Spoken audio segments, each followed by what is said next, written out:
Triple M Studios and Mystery, Murder, and Magic proudly present Midweek Minis. And here's your host, Andrea Lee. Hey y'all, and welcome to this week's Midweek Mini. I accidentally came across the story of Blanche Monnier when I was watching a random YouTube videos the other day. You know how you start watching one thing, you see something on the other side, and you just keep clicking, and next thing you know, you're down this rabbit hole that you're like, how the heck did I even get here? But anyway, that's how I got it, and I'm kind of glad this happened because I had never heard this story before. Now, I do want to apologize in advance for the injustice that I'm about to do with my southern accent to the French language. Blanche Monnier was born on March 1st, 1849 in Poitiers, France. Blanche was a socialite from a very well-to-do family. She was very beautiful, and she could have married any suitor that she desired. But it wasn't just any suitor that Blanche wanted. Blanche had fallen in love with an older attorney. He wasn't a very successful one, but she loved him just the same.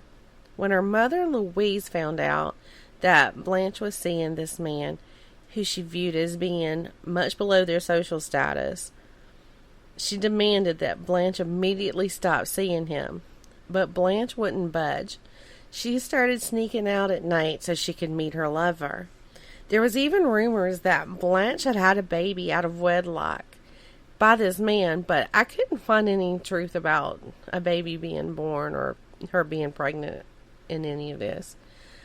When her mother learned of her sneaking out, she went from demanding that she stop seeing this man to pleading with Blanche to stop. Now, Blanche also had a brother, and his name was Marseille. And Marseille was so like his mom, and he backed her in everything that she did. Well, angered by Blanche's defiance, Louise and Marseille locked Blanche in a tiny room in the attic of their home. Louise thought that Blanche would soon cave in, and couldn't have been more mistaken, because we're going to fast forward 25 years.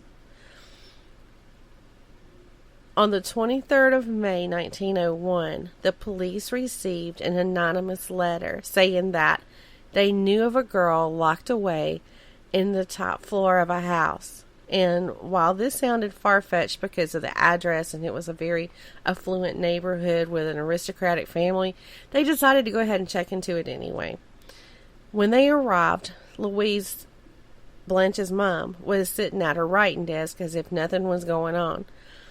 The police proceeded to make their way to the top story of the house, up to the attic. They had to break down the doors, and when they did, they were so surprised by what they saw. There, laying on an old hay bed, was an emaciated, nude, 49-year-old Blanche. That's right, she didn't buckle. She was very adamant that she was in love with this attorney. So she never told her mom, okay, I give in, So she stayed in that attic for almost 25 years. But anyway, the bed that she was laying on, it was encrusted with her feces, food scraps, and God knows what else, and there was lots of bugs. Blanche was whisked away to a hospital where they thought she may not survive, but physically she did pull through that ordeal. They did arrest her mom, but 15 days after they arrested her, she died. Her brother, Marseille, was also arrested, but he was acquitted for his crimes against his sister. It seems that poor Blanche was the only one who would pay for what had happened to her, because even though she did gain weight, she never regained her sanity and lived until the age of 64 in a mental hospital. Now, this story, it just breaks my heart, because, to think that somebody spent nearly 25 years locked in an attic with bugs, living in your own feces and urine, that is just beyond comprehensible. It's hard to comprehend somebody having to live like that for 25 years. And I did read in one of the articles that I read about this story that